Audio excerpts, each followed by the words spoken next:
नमस्कार शेतकरी मित्रांनो, स्वागत आहे तुमचं आपल्या कृषी कन्या यूट्यूब चॅनलवर। बघा शेतकरी मित्रांनो, आज 16 मे 2025 रोजी आजचे संपूर्ण महाराष्ट्रातील सोयाबीन बाजारभाव लाईव्ह व्हिडिओच्या माध्यमातून आपण बघणार आहोत। तरी आपण चॅनलवर नवीन असाल तर चॅनलला सबस्क्राइब करा, व्हिडिओ लाईक करा आणि बेल आयकॉन नक्की दाबा, त्यामुळे तुम्हाला नवीन व्हिडिओचे अपडेट लगेच बघायला मिळतील। चला तर व्हिडिओ सुरुवात करूया। बघा शेतकरी मित्रांनो, कृषी उत्पन्न बाजार समितीला लासलगाव विंचूर आवकली आहे 504 क्विंटल, किमान दर 3800 रुपये, कमाल दर 4378 रुपये, सर्वसाधारण दर 4300 रुपये। पुढील बाजार समिती लासलगाव आवकली आहे 619 क्विंटल, किमान दर 3000 रुपये, कमाल दर 4370 रुपये, सर्वसाधारण दर 4341 रुपये।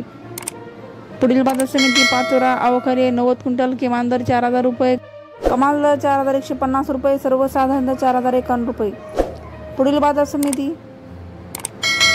चंद्रपूर आवकली 114 क्विंटल, किमान दर 3800 रुपये, कमाल दर 4200 रुपये, सर्वसाधारण दर 4100 रुपये।